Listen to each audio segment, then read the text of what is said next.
नमस्कार। आज हम बात करने वाले हैं दुनिया की दो सबसे बड़ी आर्थिक ताकतों G2 यानी अमेरिका और चीन के नेताओं की हालिया मुलाकात पर। ये मुलाकात हुई अमेरिकी नेता ट्रंप और चीनी नेता शी जिनपिंग के बीच दक्षिण कोरिया में एपेक समिट के दौरान। हाँ, और ये मुलाकात हुई भी एक ऐसे माहौल में जब दोनों देशों के बीच ट्रेड को लेकर काफी तनाव पहले से ही था। और फिर बिल्कुल मुलाकात से ठीक पहले ट्रंप का वो बयान आ गया, परमाणु परीक्षण दोबारा शुरू करने वाला। उसने माहौल और गर्मा दिया। बिल्कुल। तो आज हम यही समझने की कोशिश करेंगे, हमारे पास जो भी जानकारी है उसके आधार पर, कि इस मुलाकात में हुआ क्या, असल में वो परमाणु परीक्षण वाले बयान का क्या मतलब था, और सबसे जरूरी, क्या कोई ठोस नतीजा निकला भी या नहीं। चलिए इसी पर बात करते हैं। हाँ, तो शुरुआत करते हैं उस G2 मुलाकात से ही। जैसा आपने कहा, दक्षिण कोरिया के बुसान शहर में एपेक समिट के दौरान उम्मीदें तो थीं, देखिए, व्यापारिक तनाव को देखते हुए कि शायद कुछ बात बने, कोई हल निकले। उम्मीदें थीं, लेकिन ट्रंप का अंदाज वो तो खैर हमेशा की तरह काफ़ी नाटकीय रहा, है ना। पहले खबरें आई कि मुलाकात रद्द, मिलेंगे ही नहीं। फिर खबर आई कि नहीं, उन्होंने खुद ही रिक्वेस्ट की है मिलने की। और ये भी दिलचस्प है कि एक तरफ शी जिनपिंग को महान वार्ताकार कह रहे हैं, हाँ, और दूसरी तरफ खुद को ही सबसे बड़ा डील मेकर दिखा रहे हैं। स्रोत भी इस बात का जिक्र करते हैं। चीन इस पर कैसे रिएक्ट करता है वैसे? देखिए, स्रोत सीधे तौर पर तो नहीं बताते कि चीन ने तुरंत क्या कहा, पर वो शी जिनपिंग के स्टाइल को ट्रंप से बिल्कुल अलग बताते हैं। मतलब कम बोलना, काम पर ज्यादा ध्यान। तो शायद वो ऐसी बातों को नजरअंदाजी कर देते होंगे। ये सब ट्रंप के एशिया दौरे के टाइम हुआ, मलेशिया, जापान, फिर दक्षिण कोरिया। और हाँ, चीन ने बाद में कंफर्म भी किया कि रिक्वेस्ट अमेरिका की तरफ से ही आई थी, वो कैंसिलेशन वाली खबरों के बाद। और मुलाकात हुई भी तो कहाँ, बुसान एयरपोर्ट पर ही, कोई खास जगह नहीं। और चलिए करीब 1 घंटा 40 मिनट। शुरू में कुछ फोटो वगैरह हुई, उसके बाद बस दोनों अकेले में, कोई कैमरा नहीं, कोई और नहीं। इसका मतलब तो यही हुआ कि अंदर क्या बात हुई ये या तो ट्रंप ने बताया होगा, या फिर चीन के बाद के बयानों से अंदाजा लगाना पड़ा। बिल्कुल सही, काफी गोपनीयता रखी गई। और यहीं से कहानी का दूसरा अहम मोड़ आता है, ट्रंप का वो परमाणु परीक्षण वाला बयान शी जिनपिंग से मिलने से ठीक पहले। हाँ, वो तो वाकई चौंकाने वाला था। अपने सोशल मीडिया प्लेटफॉर्म ट्रूथ पर लिखा उन्होंने कि अमेरिका के पास सबसे ज्यादा परमाणु हथियार हैं, रूस दूसरे नंबर पर, चीन तीसरे पर। और ये भी कहा कि चीन तो 5 साल में अमेरिका के बराबर पहुंच सकता है, जिस तेजी से वो बढ़ रहा है। इसी बिना पर उन्होंने ऐलान कर दिया। हाँ, और सिर्फ ऐलान नहीं, उन्होंने अपने रक्षा विभाग को, जिसे उन्होंने डिपार्टमेंट ऑफ वॉर कहा, वैसे वो डिपार्टमेंट ऑफ डिफेंस है, निर्देश दिया कि अमेरिका को भी बराबर आधार पर परमाणु परीक्षण फिर से शुरू करने चाहिए। वजह बताई कि दूसरे देश, मतलब साफ तौर पर रूस और चीन, शायद नॉर्थ कोरिया भी, वो परीक्षण कर रहे हैं या क्षमता बढ़ा रहे हैं, तो हम पीछे नहीं रह सकते। ये परमाणु परीक्षण का मुद्दा अपने आप में बड़ा पेचीदा है। स्रोत में एक दिलचस्प तुलना भी है, जैसे कोई अपने घर के बाहर बड़ा सा कुत्ता बांध दे या महंगा कैमरा लगा दे, ये दिखाने के लिए कि देखो भाई, हमारे पास ताकत है, दूर रहो। क्या परमाणु परीक्षण भी कुछ ऐसा ही है, अपनी ताकत का प्रदर्शन? हाँ, काफी हद तक वैसा ही है। ये सिर्फ हथियार बनाने या चेक करने के लिए नहीं होता, ये दुनिया को दिखाने के लिए भी होता है कि आपके पास क्या क्षमता है और आप उसे इस्तेमाल करने से हिचकेंगे नहीं। इतिहास देखें तो 1996 में एक संधि की कोशिश हुई थी, CTBT, comprehensive test ban treaty. मकसद था कि कोई देश परमाणु परीक्षण ना करे। P5 देश इसके पीछे थे। लेकिन भारत जैसे देशों ने साइन नहीं किया था। भारत का स्टैंड था कि ये भेदभाव वाला है। जब तक बड़े देश खुद अपने हथियार खत्म नहीं करते, दूसरों को रोकना ठीक नहीं। निरस्त्रीकरण सबके लिए हो, है ना? बिल्कुल, इसीलिए CTBT कभी पूरी तरह लागू नहीं हो पाई। पर फिर भी एक तरह की, आप कह सकती हैं, अनौपचारिक सहमति सी बन गई थी कि देश और परीक्षण नहीं करेंगे ताकि हथियारों की होड़ न बढ़े। ट्रंप का ये बयान उसी सहमति को तोड़ने जैसा है, और इससे एक नई खतरनाक रेस शुरू होने का डर है। लेकिन सवाल फिर वही, ट्रंप ने ये बयान ठीक इसी समय क्यों दिया, शी जिनपिंग से मिलने से ठीक पहले? क्या स्रोत कुछ बताते हैं इसके पीछे? सिर्फ चीन को मैसेज था या निशाना कहीं और भी था? स्रोत इशारा करते हैं कि शायद हाल की कुछ रूसी गतिविधियां इसके पीछे हों। ऐसा लगता है कि पुतिन ने हाल में कुछ ऐसे टेस्ट किए हैं जिनसे अमेरिका की चिंता बढ़ी है। एक तो है परमाणु संचालित अंडर वाटर ड्रोन। सोचिए, न्यूक्लियर पावर से चलने वाला ड्रोन जो महीनों तक बिना आवाज, बिना उत्सर्जन के समंदर में कहीं भी घूम सकता है, हमला कर सकता है, पता लगाना लगभग नामुमकिन। बाप रे। और दूसरा है परमाणु संचालित क्रूज मिसाइल तकनीक। मतलब मिसाइल उड़ेगी न्यूक्लियर रिएक्टर से। स्रोत कहते हैं कि ये मिसाइल इतनी तेज होगी कि शायद मौजूदा मिसाइल डिफेंस सिस्टम इसे रोक ही ना पाए। ये तो बिल्कुल गेम चेंजर हो सकता है। तो हो सकता है पुतिन के इन कदमों ने ट्रंप को उकसाया हो, उन्हें लगा हो कि रूस आगे निकल रहा है। ये एक मजबूत संभावना लगती है, हाँ। और एक और बात भी हुई जो शायद टाइमिंग से जुड़ी हो।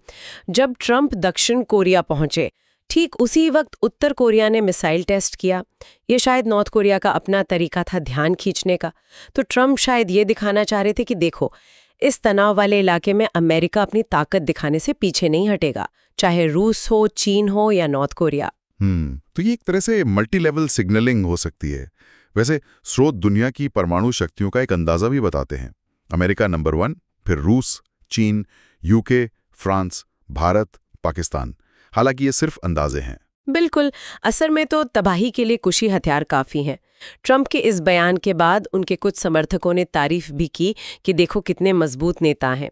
एक तरफ शी से मिल रहे, दूसरी तरफ परमाणु धमकी भी दे रहे हैं। ये एक तरह की गनबोट डिप्लोमेसी ही है, पुराने जमाने वाली, बस नए रूप में।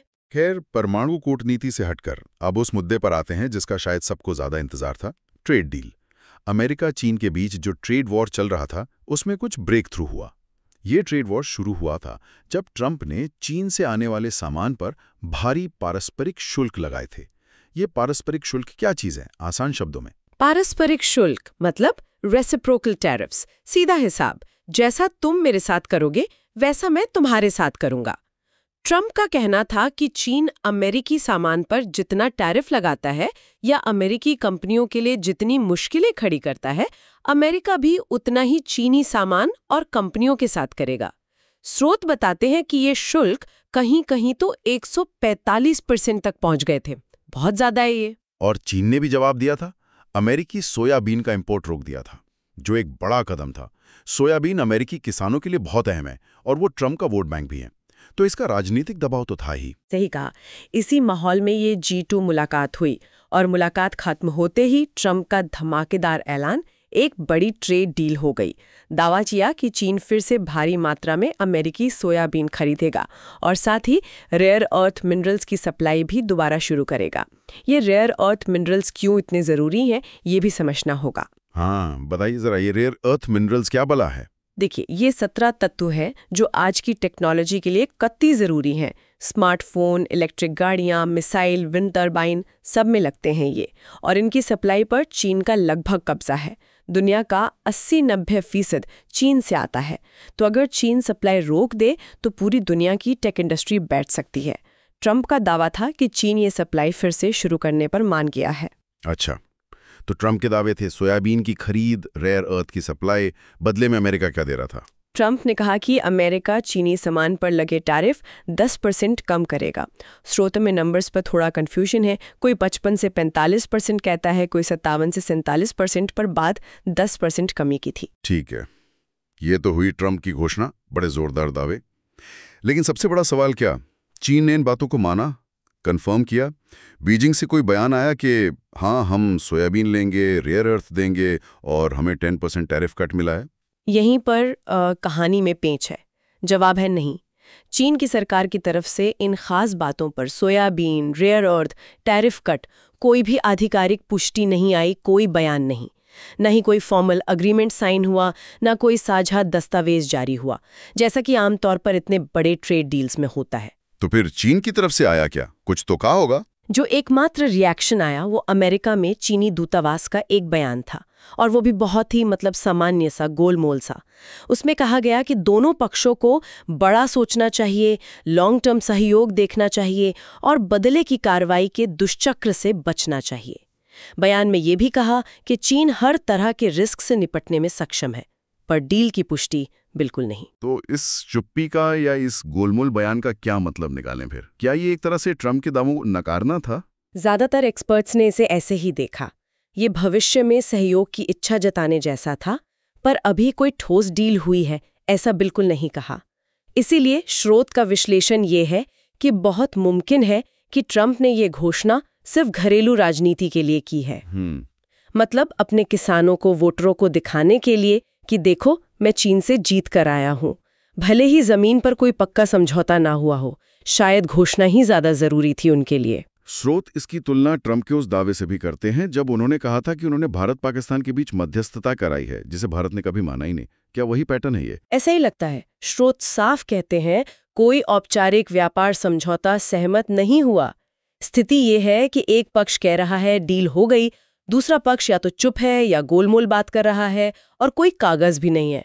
ये शायद ट्रंप के स्टाइल का हिस्सा है, जहां वो मीडिया नैरेटिव को कंट्रोल करने की कोशिश करते हैं। तो कुल मिलाकर तस्वीर ये है कि एक हाई प्रोफाइल बैठक हुई, नेताओं ने बात की, लेकिन ठोस नतीजों पर, खासकर ट्रेड डील पर ट्रंप के दावों और असलियत में बड़ा फर्क नजर आ रहा है। चलिए अब देखते हैं कि इन सब का दुनिया पर क्या असर हुआ या हो सकता है। परमाणु परीक्षण वाले बयान पर, जैसा हमने कहा, रूस और चीन की तरफ से कथित तौर पर यही सुनने में आया है कि अगर अमेरिका टेस्ट शुरू करता है तो वो भी पीछे नहीं हटेंगे, वो भी बराबरी करेंगे। इससे दुनिया में एक नई हथियारों की दौड़ का खतरा बढ़ गया है, जो यकीनन किसी के लिए अच्छा नहीं है।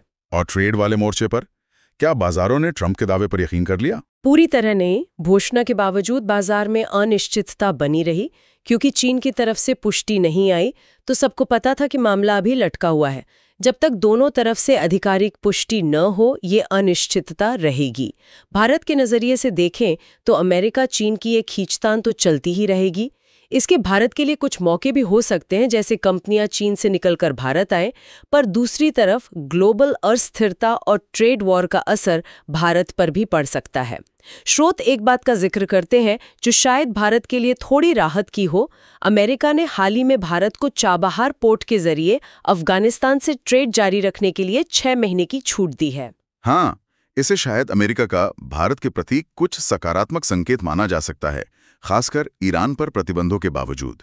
लेकिन बड़ा सवाल अब भी वही है कि ट्रंप प्रशासन जो पारस्परिक शुल्क की बात करता है, वो आगे भारत के साथ ट्रेड और टैरिफ को कैसे हैंडल करेगा, ये देखना होगा। बिल्कुल, ये भविष्य की बात है, इस पर नजर रखनी होगी। तो चलिए आज की इस चर्चा को समेटते हैं। हमने देखा कि दुनिया की 2 सुपर पावर के नेताओं के बीच एक अहम बैठक हुई। पृष्ठभूमि में ट्रेड वॉर था, क्षेत्रीय तनाव था, रूस, नॉर्थ कोरिया की गतिविधियां। बैठक से ठीक पहले ट्रंप ने परमाणु परीक्षण की धमकी देकर माहौल और गर्मा दिया। बैठक के बाद ट्रंप ने एक बड़ी ट्रेड डील का ऐलान कर दिया, सोयाबीन, रेयर अर्थ, टैरिफ कटौती। लेकिन इन दावों की चीन की तरफ से कोई पुष्टि नहीं आई, न कोई औपचारिक समझौता हुआ। हाँ, ये विरोधाभास, एक तरफ ट्रंप की जोरदार घोषणाएं, दूसरी तरफ चीन की चुप्पी या गोलमोल प्रतिक्रिया, इस मुलाकात के असल नतीजों पर एक बड़ा सवालिया निशान लगाता है। और ये हमें सोचने पे मजबूर करता है, आज के दौर में जब डिप्लोमेसी और ट्रेड डील स्थापित प्रक्रियाओं से ज्यादा नेताओं की पर्सनल घोषणाओं पर निर्भर होने लगे और उसी वक्त परमाणु परीक्षण जैसे मुद्दे फिर से सिर उठाने लगे, तो ये आने वाले वक्त में अंतर्राष्ट्रीय संबंधों की स्थिरता के लिए कैसा संकेत है? क्या हम एक ऐसे दौर में जा रहे हैं जहां अनिश्चितता ही नया नॉर्मल होगी? ये वाकई एक गहरा सवाल है जिस पर सोचने की जरूरत है। इसी विचार के साथ आज की ये चर्चा यहीं समाप्त करते हैं।